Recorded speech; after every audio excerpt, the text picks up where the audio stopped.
Experience the unthinkable Citroen Basalt. ഈ ഒരു ക്യാപ്ഷന് അന്വർത്ഥം ആക്കും വിധമാണ് ഇതിൻ്റെ ഒരു സ്റ്റൈലിംഗ്. ഇപ്പോൾ ഇന്ത്യയിൽ ആകെ 2 മെയിൻ സ്ട്രീം കൂപ്പേസുകൾ, അതിലൊന്നാണ് സിട്രിയൻ ബസാൾട്ട്.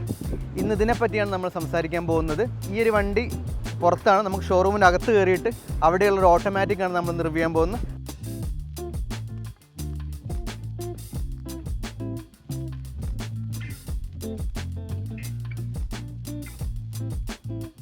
ഞാൻ നിൽക്കുന്നത് ലാം മേസൺ സിട്രിയണിലാണ്. ഞാനിന്ന് റിവ്യൂ ചെയ്യാൻ വന്നിരിക്കുന്നത് നമ്മൾ ഏറ്റവും പുതിയ ലോഞ്ചായ ഈ ഒരു സിട്രിയൻ ബസാൾട്ടിനെ പറ്റിയാണ്.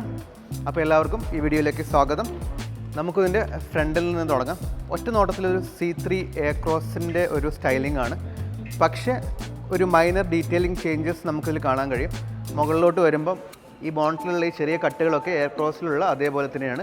ഈ ഒരു ലോഗോയും അങ്ങനെ തന്നെ പ്ലേസ് ചെയ്തിരിക്കുന്നത്. ഈ DRLകൾ തമ്മിൽ കണക്ട് ചെയ്തിരിക്കുന്ന ഒരു കണ്ടിന്യൂസ് ലൈനിങ് എയർക്രോസിലുള്ള അതുപോലെ തന്നെയാണെങ്കിലും ബസാൾട്ടിൽ വരുമ്പോൾ 2 ലെവലിലാണ് ആ ഫ്രണ്ട് ഡിസൈൻ ചെയ്തിരിക്കുന്നത്. ഈ ഗ്രില്ലിൻ്റെ ഭാഗം കുറച്ചൊരു 6-7 സെൻറ്റിമീറ്ററോളം മുന്നോട്ട് വെച്ചിട്ടാണ് അവർ ഡിസൈൻ ചെയ്തിരിക്കുന്നത്. താഴ്ഭാഗമൊക്കെ ഭയങ്കര ക്ലീൻ ആയിട്ട് അവർ ഡീറ്റെയിൽ വെച്ചിട്ടുണ്ട്. നമ്മൾ നോർമലി ഇന്ത്യൻ കാറുകളിൽ കാണാറുള്ള ആ ഒരു ലേസി ഡീറ്റെയിലിംഗ് അല്ല അവർ ഈ ഒരു ബസാൾട്ടിൽ അപ്ലൈ ചെയ്തിരിക്കുന്നത്.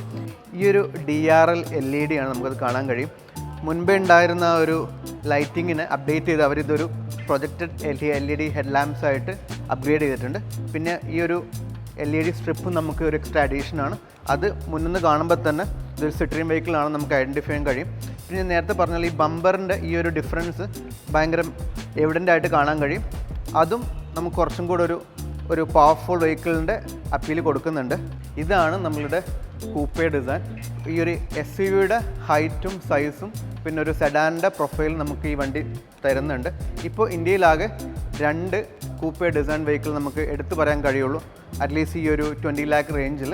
ഒന്ന് നമ്മളുടെ സിട്രിയൻ ബസാൾട്ടാണ്, 2 നമ്മളുടെ ടാറ്റ കേർവ് ആണ്.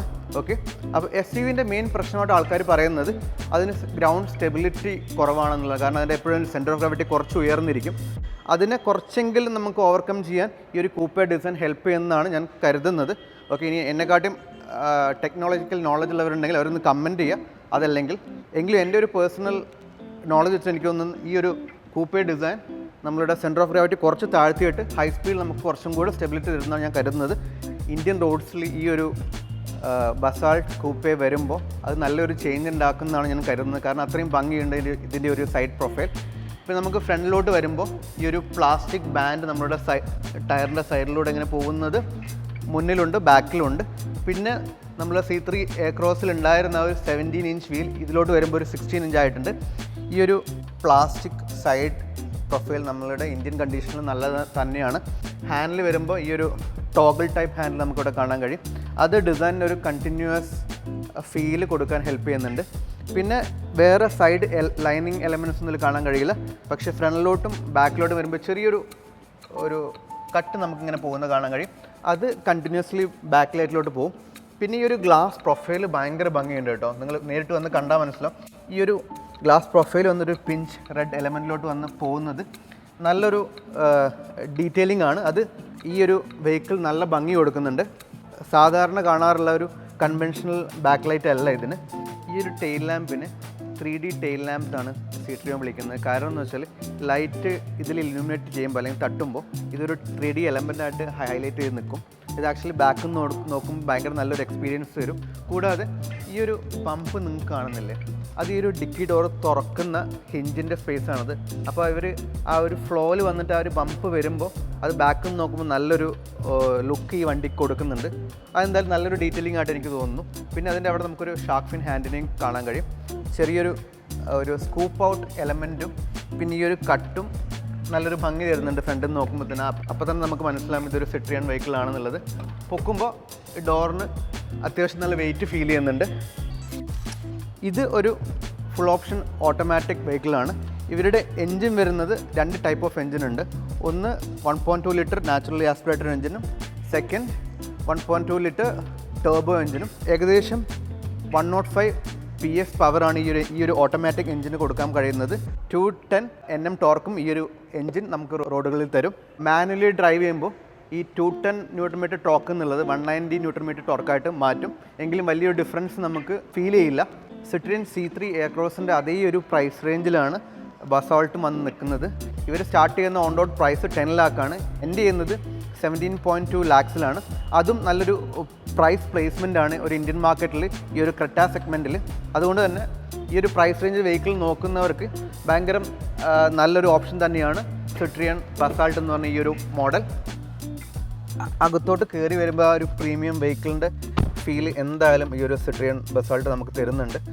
നല്ലൊരു ലെതറൈറ്റ് സ്റ്റിയറിംഗ് വീൽ നമുക്കിവിടെ കാണാൻ കഴിയും. പിന്നെ ഒരു സ്പോർട്ടി വെഹിക്കിളിൻ്റെ ഒരു ഡാഷും ഇവർ കൊടുത്തിട്ടുണ്ട്. മിക്കവാറും എല്ലാ വെഹിക്കിൾസിൻ്റെയും ഡാഷ് ഇങ്ങനെ തന്നെ ആയി വരുന്നുണ്ട് ഇൻ ടൈം. ഒരു സ്ട്രേറ്റ് ഡാഷും പിന്നെ ഒരു കുറച്ച് ഉയർന്നു നിൽക്കുന്ന ഒരു LED സ്ക്രീനും നമുക്ക് മിക്കവാറും എല്ലാ വെഹിക്കിൾസിലും ഇപ്പോൾ അവർ അഡാപ്റ്റ് ചെയ്തുകൊണ്ടിരിക്കുന്നുണ്ട്. ഈ കാണുന്നതൊരു 10.2 ഇഞ്ച് സ്ക്രീനാണ്. ഇതിൽ ആൻഡ്രോയിഡ് ഓട്ടോയും ആപ്പിൾ കാർപ്ലേയും നമ്മളെല്ലാ കാറുകളിലും കാണുന്ന പോലെയുണ്ട്. ഇവിടെ നമുക്കൊരു ഡിജിറ്റൽ ഓഡോമീറ്ററും കാണാൻ കഴിയും. അവിടെ നമുക്ക് RPMൻ്റെ ഒരു ഡയലാണ് കാണാൻ കഴിയുന്നത്. പിന്നെ നമുക്ക് ബേസിക് കൺട്രോൾസൊക്കെ ഈ സ്റ്റിയറിംഗ് വീലിൽ കാണാൻ കഴിയും. ഒരു D-കട്ട് സ്റ്റിയറിംഗ് വീലാണ് കൊടുത്തിരിക്കുന്നത്. ഇവിടെ നമുക്ക് സിട്രിയൻ്റെ ലോഗോ കാണാൻ കഴിയും. പിന്നെ ഇങ്ങോട്ട് വരുമ്പോൾ നമുക്ക് എയർക്രോസ് കാണാൻ പറ്റുന്ന അതേ ഒരു ഡീറ്റെയിലാണ് ഈ ഒരു AC വെൻസിന് അവർ കൊടുത്തിരിക്കുന്നത്. എനിക്കൊന്ന് ഏകദേശം ഭയങ്കര ക്ലോസറാണ് C3 എയർക്രോസ് ആയിട്ട് എൻ്റെ ഇൻറ്റീരിയർ വരുമ്പോൾ. ഓട്ടോമാറ്റിക് ക്ലൈമറ്റ് കൺട്രോളിൻ്റെ സെഗ്മെൻറ്റ് ഭയങ്കര ബ്യൂട്ടിഫുൾ ഡിസൈൻ ചെയ്തിട്ടുണ്ട്. ഈ ഒരു ടോഗിൾ സ്വിച്ചസ് ആണ് അവർ കൊടുത്തിരിക്കുന്നത്. അത് ഭയങ്കര സുഖമായിരിക്കും, നിങ്ങൾക്ക് ഡ്രൈവ് ചെയ്യുമ്പോൾ ഒരു ഡിസ്ട്രാക്ഷൻ ഇല്ലാതെ കൺട്രോൾ ചെയ്യാൻ പറ്റും. പിന്നെ നമുക്കിവിടെ ഒരു USB ചാർജിങ് പോർട്ടും 12 വോൾട്ട് സോക്കറ്റ് അവർ കൊടുത്തിരിക്കുന്നുണ്ട്. ഇവിടെ നമുക്കൊരു വയർലെസ് ചാർജിങ് പ്ലാറ്റ്ഫോമും ഉണ്ടായിരിക്കും. ഇവരുടെ ഗിയർ ഷിഫ്റ്റർ കുറച്ചൊരു പഴയ കാലത്തേക്ക് തന്നെ കൊണ്ടുപോയി. ആ ഒരു പ്രീമിയംനെസ് തോന്നിക്കാത്ത വിധമാണ് ഇത് ഡിസൈൻ ചെയ്തിരിക്കുന്നത്. ഈ ഭാഗം കുറച്ചും കൂടി നന്നായി ഡിസൈൻ ചെയ്യാൻ പറ്റുമായിരുന്നു എന്ന് എനിക്ക് തോന്നുന്നു. പിന്നെ ഇവിടെ നമുക്കൊരു ബോട്ടിൽ ഹോൾഡർ ഉണ്ട്. ഇത് നമ്മളുടെ ഹാൻഡ് ബ്രേക്കാണ്. ഓക്കെ, ഇവിടെ വരുമ്പം ഈ ഒരു ഹാൻഡ് റെസ്റ്റ് നമുക്ക് മുന്നോട്ടും പിന്നോട്ടും നീക്കാൻ കഴിയും. പിന്നെ നമുക്ക് പിന്നോട്ടാക്കി ജസ്റ്റ് ഒന്ന് പൊക്കിക്കഴിഞ്ഞാൽ ഇവിടെ ഒരു സ്റ്റോറേജ് സ്പേസും കാണാൻ കഴിയും. അത് ഭയങ്കര നല്ലൊരു ഡീറ്റെയിൽ ആണെന്ന് എനിക്ക് തോന്നുന്നു. ഇതിൻ്റെ ഇൻറ്റീരിയർ ആക്ച്വലി വൈറ്റ് ആണ്. അപ്പോൾ നമ്മൾ പൊതുവെ പറയാം ക്ലീൻ ചെയ്യാൻ ബുദ്ധിമുട്ടാണ് ഈ ഒരു വൈറ്റ് ഇൻറ്റീരിയറും സീറ്റും ഒക്കെ. പക്ഷേ ഇവർ ഒരു സ്പെഷ്യൽ ലെതറാണ് അല്ലെങ്കിൽ സീറ്റ് കവറാണ് ഉപയോഗിച്ചിരിക്കുന്നത്. അതുകൊണ്ട് തന്നെ ഇവരുടെ സീറ്റ് ചളിയായി തന്നെ പെട്ടെന്ന് നമുക്ക് തുടച്ചെടുക്കാൻ കഴിയും. അത് വളരെ നല്ലൊരു കാര്യമാണ്. പിന്നെ എന്തായാലും എല്ലാ വെഹിക്കിളും കാണുന്നവർ ഇവിടെ ഒരു ഗ്ലൗ ബോക്സും ഉണ്ട്. അതിന് ഡീറ്റെയിലിങ്ങിൽ ചെറിയ ചേഞ്ചസ് ഉണ്ടെങ്കിലും ഓൾമോസ്റ്റ് നല്ല കുറച്ചധികം സ്പേസ് ഉണ്ട് അതിനകത്തോട്ട് നമുക്ക് കാണാൻ കഴിയുന്നത്. അപ്പോൾ നമുക്ക് ബാക്കിലും കൂടെ ഒന്ന് പോയി നോക്കാം. ഈ ഡോർ ക്ലോസ് ചെയ്യുമ്പോൾ ഭയങ്കര സ്മൂത്തായിട്ട് നമുക്ക് ഫീൽ ചെയ്യുന്നുണ്ട്.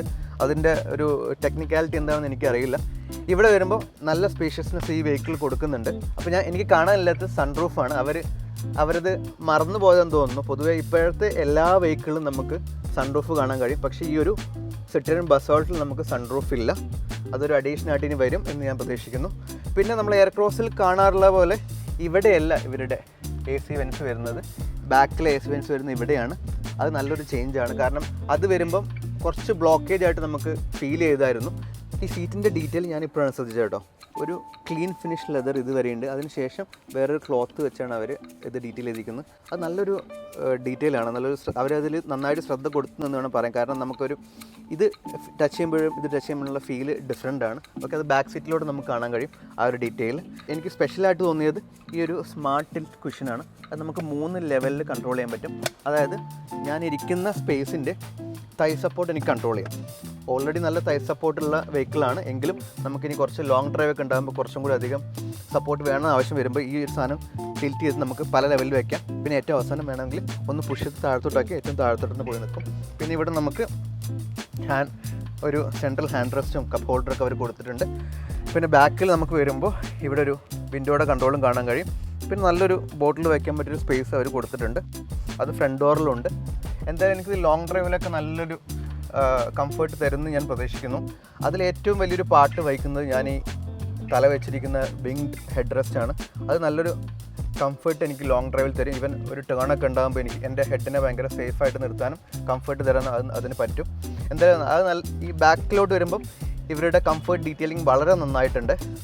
ഈ SUV കൂപ്പേ വരുമ്പോൾ ഉണ്ടാകുന്ന മേജർ ചേഞ്ച് ഈ ഒരു സ്പേഷ്യൽ ഡിഫറൻസ് ആണ്. അത് ഇത്രയും ഏരിയ നമുക്ക് ആക്ച്വലി പോവുകയാണ്. എങ്കിലും കൂപ്പേ ഡിസൈനിൻ്റെ ഒരു ഭംഗി കൂപ്പേ ഡിസൈനിന് മാത്രമേ ഉള്ളൂ. അപ്പോൾ നമ്മൾ ബാക്കിലെ ഡിക്കി തുറക്കുമ്പോൾ ഈ ഒരു ഡിക്കി ഏകദേശം 470 ലിറ്റേഴ്സ് ഉള്ള സ്പേസ് ആണ്. അത് ഭയങ്കര ഹ്യൂജ് ആയിട്ടുള്ള സ്പേസ് ആണ്. അപ്പോൾ ഏകദേശം ഒരു 6 ക്യാബിൻ ലഗേജ് നമുക്കിവിടെ ഫിറ്റ് ചെയ്യാൻ പറ്റും. ഓക്കെ, ഇപ്പോൾ നമ്മൾ ഡ്രൈവ് ചെയ്ത് തുടങ്ങി. നമ്മൾ ഏകദേശം ഒരു 20 കിലോമീറ്റർ ഓടിക്കും. അപ്പോൾ നമുക്കറിയാം ഇതിൻ്റെ ആക്ച്വൽ പെർഫോമൻസ് എന്താണ് ഓൺ റോഡിലെന്ന്.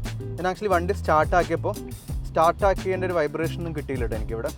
നോർമലി എല്ലാ വെഹിക്കിളും ചെറിയൊരു വൈബ്രേഷൻ ഉണ്ട്, പക്ഷേ അതൊന്നും ഇതിൽ കാണാനില്ല. ഭയങ്കര റിഫൈൻഡ് ആയിരുന്നു. ഇപ്പോഴും എൻജിൻ ഭയങ്കര റിഫൈൻഡാണ്. ഞാൻ ആക്ച്വലി റിവ്യൂ ചെയ്തൊരു ഓട്ടോമാറ്റിക് വെഹിക്കിളായിരുന്നു, പക്ഷേ എനിക്ക് ഡ്രൈവ് ചെയ്യാൻ കിട്ടിയൊരു മാനുവൽ വെഹിക്കിളാണ്. എനിക്ക് ആ റിഫൈൻഡ് എൻജിൻ്റെ ആ ഫീൽ എനിക്ക് കിട്ടുന്നുണ്ട്. ബ്രേക്കിംഗ് എല്ലാം ക്ലീനാണ്, നോർമലാണ്. എനിക്ക് റോഡെല്ലാം ക്ലീനായിട്ട് കാണാൻ പറ്റുന്നുണ്ട്.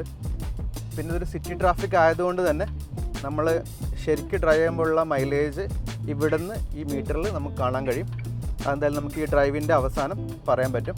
ഈ ഒരു ടെർബോ എൻജിൻ ഓടിക്കുമ്പോൾ അതായത് C3 എയർക്രോസിൽ ഉണ്ടായിരുന്ന സെക്കൻഡ് ജനറേഷൻ എൻജിനായിരുന്നു.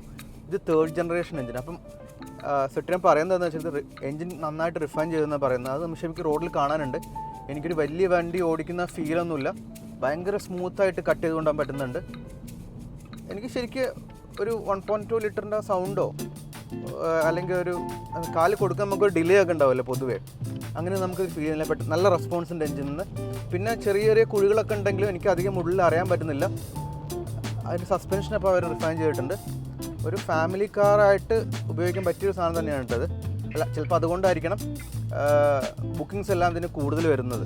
ഷോറൂമിൽ ഞാൻ ഈ ഒരു വണ്ടി റിവ്യൂ ചെയ്തുകൊണ്ടിരുന്നപ്പോൾ ഞാനൊരു ഏകദേശം 1 മണിക്കൂർ എടുത്തു റിവ്യൂ ചെയ്യാൻ. അപ്പോൾ തന്നെ ഒരു 3 കസ്റ്റമറുള്ള ഷോറൂമിനകത്തുണ്ടായിരുന്നു. പിന്നെ ഞാൻ ഈ ഒരു മാനുവൽ വണ്ടി ടെസ്റ്റ് ഡ്രൈവിനായിട്ട് അല്ലെങ്കിൽ ഡ്രൈവിനായിട്ട് ചോദിച്ചപ്പോൾ ഒരു അരമണിക്കൂർ എടുത്തു ഒന്ന് അറേഞ്ച് ചെയ്യാൻ. പക്ഷേ അപ്പോഴേക്ക് വേറൊരു കസ്റ്റമറും കൂടെ വന്നു ടെസ്റ്റ് ഡ്രൈവിന് എടുക്കാൻ വേണ്ടി. അപ്പോൾ ഞാനൊരു ഗ്യാപ്പിൽ ഒന്ന് വണ്ടി ഓടിച്ച് നോക്കുകയാണ്. പക്ഷെ എന്തായാലും വേർത്താണ് ഈ ഡ്രൈവ്. നിങ്ങൾ ഈ ഷോറൂമിൽ നിന്ന് പോയി നോക്കുക, അവിടുന്ന് ഡ്രൈവ് എന്തായാലും എടുക്കണം. കാരണം നിങ്ങൾക്ക് ആ എക്സ്പീരിയൻസ് എന്തായാലും അറിഞ്ഞിരിക്കണം ബിഫോർ ബൈയിങ് ദിസ് വെഹിക്കിൾ. പൊതുവെ നമ്മൾ സിട്രിയോണിൻ്റെ ഷോറൂംസ് അധികം കാണാറില്ല. ഇവിടെ പുതിയങ്ങാടി ഒന്നുണ്ട് കോഴിക്കോട്. പിന്നെ സിട്രിയോൺ പറയുന്നത് 2025 അവിടെ 200ഓളം ഷോറൂംസ് ഇന്ത്യയിൽ വരുന്നതാണ്. കോഴിക്കോട് ബീച്ചിൽ ഈ വണ്ടി ഇങ്ങനെ കൊണ്ടുപോയിട്ടേക്കാണ്. ആ ഒരു സ്റ്റൈൽ നമുക്ക് ക്ലിയർ ആയിട്ട് കാണാൻ പറ്റും. എന്ത് ബ്യൂട്ടിഫുൾ വെഹിക്കിൾ നോക്കി. അപ്പോൾ ഞാൻ ഈ വണ്ടി ഓടിച്ചപ്പോൾ എങ്ങനെ ഫീൽ ചെയ്തതെന്ന് വെച്ചാൽ ഇതൊരു 1.2 ലിറ്റർ എൻജിനാണ്. അതുകൊണ്ട് തന്നെ ആ ഒരു ഡിലേ നമുക്ക് എൻജിനിൽ നിന്ന് കിട്ടും. എങ്കിലും ഭയങ്കര റിഫൈൻഡ് എൻജിനാണ്. ബ്രേക്കിങ്ങിലും ഫ്രണ്ടിൽ മാത്രം ഡിസ്ക് ബ്രേക്ക് ഉള്ളതുകൊണ്ട് ഒരു ചെറിയൊരു ഡിലേ വരുമെങ്കിലും എഫക്റ്റീവാണ് ബ്രേക്കിംഗ്. ഏത് ടെറൈനിൽ ഈ വണ്ടി ഭയങ്കര ഫങ്ഷനിങ് ആവുമെന്ന് തോന്നുന്നു. കാര്യം എന്ന് വെച്ചാൽ വലിയ കുലുക്കൊന്നും ഉള്ളിലോട്ട് വരുന്നൊന്നുമില്ല. ഒരു 4 കിലോമീറ്റർ കഴിഞ്ഞ ശേഷമാണ് നമ്മളിങ്ങോട്ട് കയറിയത്. ഇത് നമ്മൾ മെയിൻ റോഡ് തിരിച്ച് കയറും. നമ്മൾ ഏകദേശം ഒരു 20 കിലോമീറ്റേഴ്സ് ടോട്ടലി ഓടിക്കും. നമുക്ക് മുന്നോട്ട് കുറച്ചൊരു സ്പീഡ് എടുക്കാൻ പറ്റിയൊരു സ്പേസ് ഉണ്ട്. അപ്പോൾ നമുക്ക് ആ ടേണിൽ എങ്ങനെ വണ്ടി ബിഹേവ് ചെയ്തെന്ന് നോക്കാം. നമ്മൾ ആ വണ്ടിയെ ഒന്ന് ഓവർടേക്ക് ചെയ്യാൻ പോവാണ്. വാവ്, നല്ല സ്റ്റെബിലിറ്റിയാണ് കേട്ടോ. പെട്ടെന്ന് ഏകദേശം ഒരു 80 ആവാൻ ഒരു 1480 ആവാൻ ഒരു 2 സെക്കൻഡ് എടുത്തില്ല കേട്ടോ വണ്ടി. എന്തായാലും ഭയങ്കര റെസ്പോൺസീവ് ആയിട്ടുള്ളൊരു എൻജിനാണെന്ന് എനിക്ക് പറയാൻ പറ്റും. ഒരു ലീനിയർ ഗ്രോത്ത് എനിക്ക് ഫീൽ ചെയ്യുന്നുണ്ട്. പെട്ടെന്ന് സഡൻ ജമ്പല്ല, ചവിട്ടി കഴിഞ്ഞാൽ ആ ഒരു ലീനിയർലി വണ്ടിയും കയറി പോകുന്നുണ്ട്. പിന്നെ ഈ ഒരു സസ്പെൻഷനെ പറയുന്ന പേര് ഫ്ലൈയിങ് കാർപ്പറ്റ് സസ്പെൻഷൻ എന്നാണ്. ആ പേരിൻ്റെ അതേപോലെ തന്നെ നല്ല അടിപൊളി സസ്പെൻഷനാണ് കേട്ടോ. നിങ്ങൾ ഈ വണ്ടി കയറി ഓടിച്ചു കഴിഞ്ഞാൽ അല്ലെങ്കിൽ ഇരുന്ന് കഴിഞ്ഞാൽ നിങ്ങൾക്കത് മനസ്സിലാവും. ഹോണും ഒരു സ്പെഷ്യൽ ഹോണാണ്. ഞങ്ങളിപ്പം കോഴിക്കോട് ബീച്ചിൻ്റെ സൈഡിലുള്ള റോഡിലൂടെ പോകുന്നത്. പൊതുവെ എത്ര തിരക്കുണ്ടാവാറില്ല, അത് വിചാരിച്ച് നമ്മൾ ഡ്രൈവ് ചെയ്തിലൂടെ എടുത്തത്. പക്ഷെ എന്നാലും സിറ്റി ട്രാഫിക്കിൽ അങ്ങനെ വണ്ടി ബിഹേവ് ചെയ്യുന്നത് നമുക്ക് കറക്റ്റായിട്ട് കാണാൻ പറ്റുന്നുണ്ട്. ഞാൻ ചവിട്ടി നോക്കുകയാണ് വണ്ടി ഒന്ന്. 40 ആയി, 46 ആയി, 57 ആയി, 64 ആയി, 75 ആയി, 80 ആയി. അപ്പോൾ എൻ്റെ വീഡിയോൻ്റെ ലെങ്ത് നോക്കി നിങ്ങൾക്ക് മനസ്സിലാവും വണ്ടി എങ്ങനെ പോകുന്നത്. ഇപ്പോൾ ഞാനതാ ഒരു 110 വരെയൊക്കെ എനിക്ക് എത്താൻ പറ്റി. അപ്പോൾ ഞാൻ കോഴിക്കോട് ബീച്ചിൻ്റെ മെയിൻ ഭാഗത്തെത്തി. ഓക്കെ, നിങ്ങളിവിടെ ഇപ്പോൾ ഈ വീഡിയോ കാണുന്നവരിൽ കോഴിക്കോടുകാരോ മലപ്പുറത്തുകാരോ അല്ലാത്തവർ കാണുന്നുണ്ടെങ്കിൽ നിങ്ങൾക്ക് നമ്മളുടെ ബീച്ച് കാണാം. ഭയങ്കര ബിസി ആയിരിക്കട്ടെ ഈ ഒരു സമയത്ത് നമ്മളുടെ ബീച്ച്. നമ്മൾ ആ ഒരു തിരക്കിലൂടെയാണ് വണ്ടി ഓടിച്ചു പോകുന്നത്. അപ്പോൾ ഞാൻ ഈ ഒരു വണ്ടി ഏകദേശം 20 കിലോമീറ്റർ ഓടിച്ചു. ഞാൻ വളരെ ഹാപ്പിയാണ് ആസ് എ ഡ്രൈവർ യൂസർ എന്നൊക്കെ പറയുകയാണെങ്കിൽ. ഇപ്പോൾ ഇന്ത്യയിലുള്ള ഈ ഒരു സെഗ്മെൻറ്റിൽ കിടക്കുന്ന വെഹിക്കിളുകളിൽ ഏറ്റവും ബെസ്റ്റ് വെഹിക്കിൾ ഏതാണെന്ന് ചോദിച്ചാൽ അതിൽ 1-2 സ്ഥാനത്ത് നിൽക്കുന്ന വെഹിക്കിളായിരിക്കും ഈ ഒരു സിട്രിയൻ ബസാൾട്ട്. നിങ്ങൾ ഈ ഒരു വണ്ടി എന്തായാലും വന്നിട്ട് ടെസ്റ്റ് ഡ്രൈവ് എടുക്കണം. കാര്യം അത്രയും നല്ല എക്സ്പീരിയൻസ് ആണ് ആസ് എ ഡ്രൈവർ എനിക്ക് കിട്ടിയിട്ടുള്ളത്. നിങ്ങൾക്കും അത് ഈ വെഹിക്കിൾ തരുമെന്ന് ഞാൻ പ്രതീക്ഷിക്കുന്നു. ഇതിൻ്റെ മൈലേജ് ഞാനിപ്പോൾ പറയുന്നില്ല. നിങ്ങൾ വന്ന് ഡ്രൈവ് ചെയ്ത് നോക്കി നിങ്ങളുടെ ഡ്രൈവിംഗ് സ്റ്റൈലിനനുസരിച്ച് എത്രയാണ് കിട്ടുന്നതെന്ന് അറിയുക.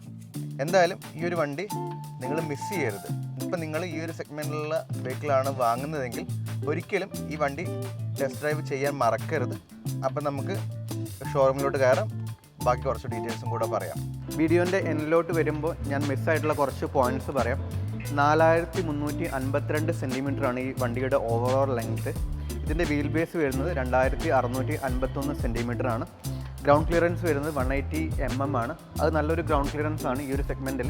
എങ്കിലും C3 എയർക്രോസിൻ്റെ ആ ഒരു 200 റേഞ്ച് നമുക്ക് അച്ചീവ് ചെയ്യാൻ പറ്റുന്നില്ല എന്നുള്ളത് വലിയൊരു പോരായ്മ തന്നെയാണ്. പിന്നെ ഇതിൽ ഉപയോഗിച്ചിരിക്കുന്ന സ്റ്റീൽ 85% ഹൈ ഗ്രേഡ് സ്റ്റീലാണ്. ഇതിനകത്ത് 6 എയർ ബാഗ്സ് എല്ലാ വേരിയൻറ്റിലും നമുക്ക് ലഭിക്കും.